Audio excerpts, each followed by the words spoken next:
Hello my dear student, मैं हूं आपका अपना मैथ्सोला ठाकुर सर। आज हम इस वीडियो में जो है डिस्कस करने वाले हैं कि example which is based on the formula of Laplace transform. ये जो लाप्लास ट्रांसफॉर्म के हमने अब तक फॉर्मूलेस देखे हैं, इसके बेस पे एग्जांपल कैसे आएगी, या फिर हम कहेंगे कि इन शॉर्ट उन फॉर्मूलेस का यूज कैसे करेंगे क्वेश्चंस को सॉल्व करने के लिए। ठीक है, तो हमें उस फॉर्मूले को अप्लाई भी करते आना चाहिए। फॉर्मूलेस लर्न करने से नहीं होगा, तो वो फॉर्मूला कैसे यूज होता है, कहाँ पे यूज होता है, ये भी हमें देखते आना चाहिए। ठीक है, तो वो हम देखेंगे कि वन बाय वन जो है हम फॉर्मूलेस डिस्कस करेंगे और उसके एग्जांपल एक सिंपल सिंपल लेंगे। जैसा कि हमने फर्स्ट फॉर्मूला ऑलरेडी डिस्कस किया था, that is Laplace transform of 1 which is equals to 1 by s। तो यहाँ पे तो मुझे नहीं लगता कि इसके बेस का कोई अलग से फॉर्मूला अलग से एग्जांपल आएगा। ये बस एक ही सिंपल अपना फॉर्मूला है कि 1 अगर आता है तो 1 का लाप्लास ट्रांसफॉर्म 1 बाय s होगा। ठीक है, तो जब हम प्रॉपर्टीज देखेंगे, लिनियरिटी प्रॉपर्टी जो आएगी उसके बाद हम जैसे देखेंगे, तो उसमें ये फॉर्मूला यूज होने वाला है जैसा इसका एप्लीकेशन। तो एक जस्ट फॉर एग्जांपल बता ही देता हूँ अभी।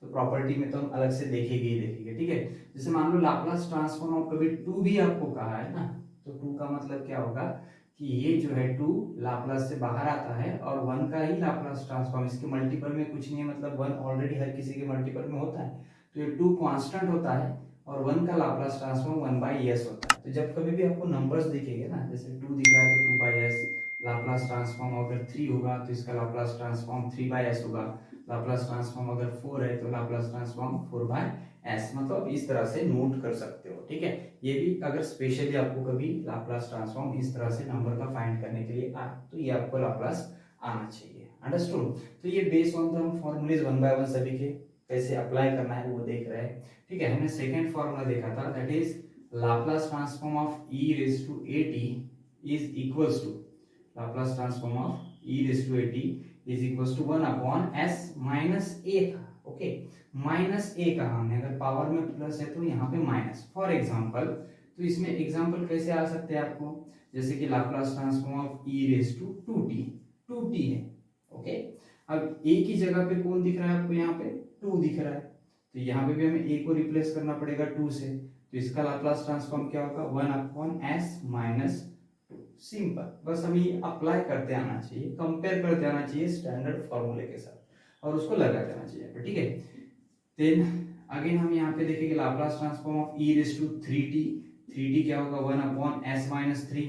Laplace transform of e raise to 4t। 4t क्या होगा s minus 4 and so on. ठीक है, अब यही पे हमने माइनस के भी लिए देखा था, जैसे कि Laplace transform of e raise to minus 5t अगर आता है तो हम इसको नोट करेंगे 1 अपॉन s प्लस 5।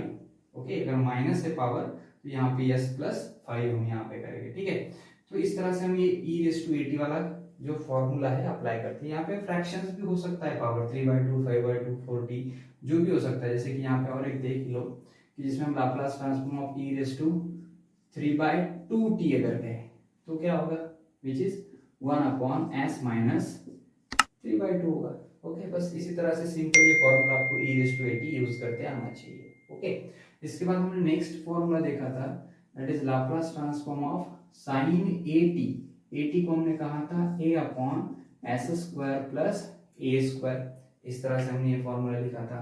तो सिंपल इस फॉर्मूले का एग्जांपल हम देखेंगे कि that is Laplace transform of sine 2t।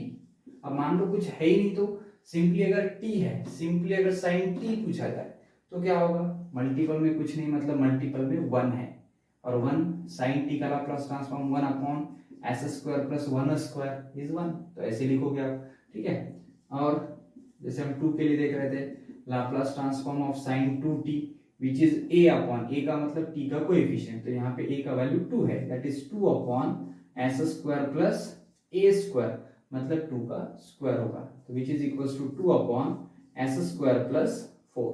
ये हुआ आपका Laplace transform of sine 2t। Okay, again मान लो आपको Laplace transform of sign 6t पूछा जाए तो आप क्या करोगे, a अपॉन मतलब 6 upon s square plus 6 square which is equals to 6 upon s square plus 6 square is 36। तो ये हो गया आपका Laplace transform of sign 6t। तो ऐसे ही हम फॉर्मूला यूज करेंगे, कॉस के लिए भी हमने फॉर्मूला देखा है। ओके, जैसे Laplace transform of cos at क्या होता है, s upon s square plus a square. तो यहाँ पे a की जगह जो भी वैल्यू होगा वो a की जगह रख देंगे, न्यूमरेटर में s को s एज इट इज रखना है। ओके, जैसे कि for example Laplace transform of cos 3t, तो 3t के लिए क्या होगा, न्यूमरेटर में तो s ही रहेगा, अपॉन में आ जाएगा s square plus 3 square and 3 square is 9, तो इसे लिखेंगे हम s upon s square plus 9। तो इस तरह से हम cos 80 का फॉर्मूला यूज कर सकते हैं। और ऐसे ही यहाँ पे फॉर्मूले आ जाएंगे आपके sin h 80, cos h 80 hyperbolic function के लिए। जैसे कि हमने देखा था कि Laplace transform of sin h 80 ये क्या होता है आपका a upon s square minus a square, यहाँ पे सिर्फ माइनस होगा, जैसे हमने प्लस के लिए किया है साइन का वैसे ही माइनस के लिए होगा। तो for example Laplace transform of sign h 4t, अगर साइन h 4t है तो इसका लाप्लास ट्रांसफॉर्म क्या आएगा, दैट इज a अपॉन मतलब 4 upon s square minus 4 square is equal to 4 upon s square minus 16। Simple formulas है, लेकिन हमें अगर फॉर्मूले पता नहीं है और हम डायरेक्ट क्वेश्चन भी देखते हैं ना, कोई पूछ रहे लाप्लास ट्रांसफॉर्म ऑफ sin 60, पता ही नहीं, हम बता ही नहीं सकते। लेकिन अगर हमने फॉर्मूला देखा है, उसका यूज देखा है, तो एकदम सिंपल क्वेश्चंस होते हैं। ठीक है, तो ये फॉर्मूले का यूज हम सिखा रहे हैं कि फॉर्मूला कैसे अप्लाई करना है, क्वेश्चंस कैसे पूछे जाते हैं, फिर इसके ऊपर प्रॉपर्टी आएगी, then one by one question difficulty level थोड़ा थोड़ा इंक्रीज होगा, लेकिन बेसिक से समझते हैं तो सभी कुछ आपको इजी लगने लगेगा। ठीक है, तो जैसे यहाँ पे देखो आपको Laplace transform of sign h 10t पूछा जाए तो आप क्या लिखोगे, a अपॉन मतलब 10 अपॉन s स्क्वायर, सॉरी यहाँ पे माइनस होता है, माइनस a स्क्वायर मतलब 10 का स्क्वायर कर देंगे, तो 10 अपॉन s स्क्वायर माइनस 100। तो ये बताने की चीज नहीं है, अब आपको समझ में आ चुका है कि फॉर्मूला हम कैसे अप्लाई कर रहे हैं। ओके, तो similarly for cos Laplace transform हमने देखा है cos h 80, cos h 80 का फॉर्मूला क्या होता है, that is s upon s square minus a square, सिर्फ यहाँ पे s होता है ऊपर। ठीक है, so therefore for example Laplace transform of cos h 3t is equals to s upon s square minus 3 square, और ये 3 स्क्वायर कितना हो जाएगा, s upon s square minus 9। Okay, तो हाइपरबोलिक फंक्शन भी हमने देख लिया है, इसके साथ साथ हमने t रेज़ टू n वाले भी क्वेश्चंस देखे हैं। ओके, तो यहाँ पे देखते हैं हम t रेज़ टू n कैसे होगा। ठीक है, t रेज़ टू n का मतलब t का पावर अगर है तो लाप्लास ट्रांसफॉर्म कैसे मिलेगा।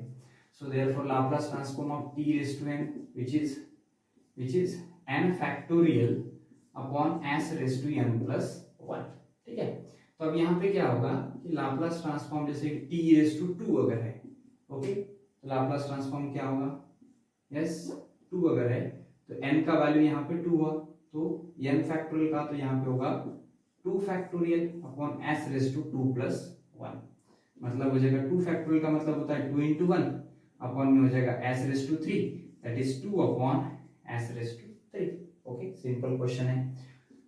Laplace transform of t raise to 3 अगर आपको पूछ लिया जाए, ओके, तो t रेज़ टू 3 का लाप्लास ट्रांसफॉर्म क्या होगा, that is 3 factorial upon s raise to 3 plus 1, और फैक्टोरियल का मतलब क्या होता है कि 3 से लेकर के 1 तक मल्टीप्लिकेशन करते जाओ, that is 3 into 2 into 1 upon में s raise to 4, 3 into 2 into 1 हो जाएगा 6 upon s raise to 4। Okay, तो इस तरह से हम फॉर्मूला यूज करेंगे, t रेज़ टू n वाला फॉर्मूला यूज करेंगे। ठीक है, अब इसके बाद हमने क्या कहा था, पैक t रेज़ टू n का ही फॉर्मूला, लेकिन अगर फ्रैक्शन में अगर पावर है तो ये t रेज़ टू n वाला फॉर्मूला हम कैसे यूज करेंगे। ठीक है, तो वो भी हम देख लेते हैं। अगर मान लो फ्रैक्शन में अगर कभी आपको पावर मिल जाए, ओके, तो इसे हम कैसे नोट करेंगे, जैसे इनवर्स, सॉरी अभी यहाँ पे ही देखते हैं, t रेज़ टू अगर आपके पास आ जाता है 3/2, ओके, तो अब फ्रैक्शन में है तो फ्रैक्शन के लिए हमने कहा था इसे हम गामा n प्लस 1 के फॉर्म में लिखेंगे। ठीक है, गामा n प्लस 1 के फॉर्म में लिखेंगे, और उसका वैल्यू हमने n गामा n कहा था, n गामा n, तो t रेज़ टू 3/2 अगर है तो क्या करेंगे हम यहाँ पे gamma n plus 1, okay, n plus 1 मतलब यहाँ पे n का वैल्यू कितना हुआ आपका 3/2, तो ये हो जाएगा आपका 3/2 प्लस 1, ओके, अपॉन में s raise to 3/2 plus 1, gamma n plus 1 upon S raise to N plus one. तो इज इक्वल टू हमने कहा था using what, using gamma N plus one is equal to N gamma N, ऐसे लिख सकते हैं इसको। ओके, गामा फंक्शन को।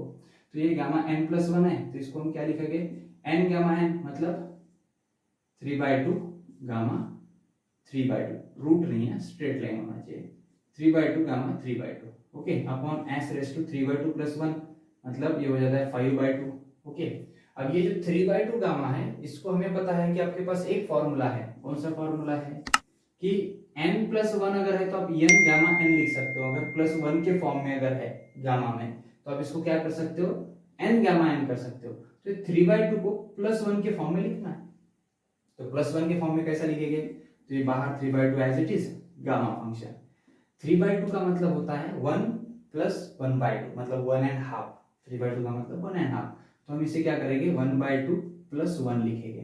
तो 1/2 प्लस 1 मतलब कितना होता है आपका, 3/2 हो जाता है। ठीक है, या फिर अगर ऐसे नहीं समझ में आ रहा है तो आप उसको डिवाइड करके भी चेक कर सकते हो।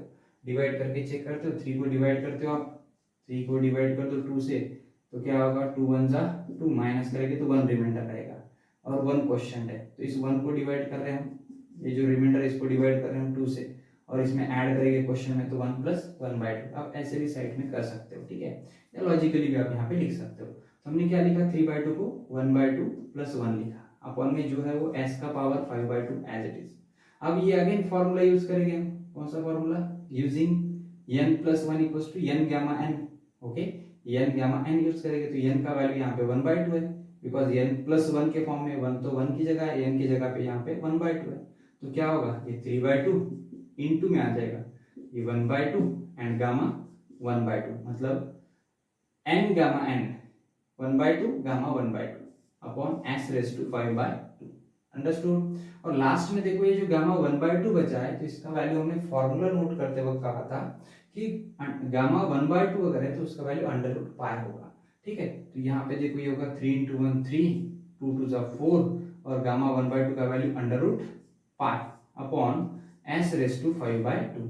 तो जब फ्रैक्शन में पावर हो आपका, तब हम इस तरह से जो है लाप्लास ट्रांसफॉर्म फाइंड करेंगे t रेज टू 3/2। ऐसे ही 5/2 होगा, 7/2 होगा। ओके, तो इस तरह से ये क्वेश्चंस आपको यहाँ पे कभी कभी मिल सकते हैं। ठीक है, तो इस फॉर्मूले का भी आपको यूज करते आना चाहिए। तो इस तरह से हमने सभी फॉर्मूलेज देखे हैं लाप्लास ट्रांसफॉर्म के कैसे अप्लाई किए जाते हैं। ठीक है, तो ये हमें अभी आगे यूज करना है क्वेश्चन सॉल्व करने के लिए। ओके, तो आई होप कि आपको ये सभी फॉर्मूलेज का यूज और फॉर्मूलेज लर्न हो चुके होंगे। ओके, तो अब हम आगे बढ़ सकते हैं, प्रॉपर्टीज ऑफ लाप्लास ट्रांसफॉर्म ले सकते हैं। तो नेक्स्ट लेक्चर में जो है properties of Laplace transform discuss करेंगे, और उसके हम 1 by 1 एग्जांपल सॉल्व करेंगे।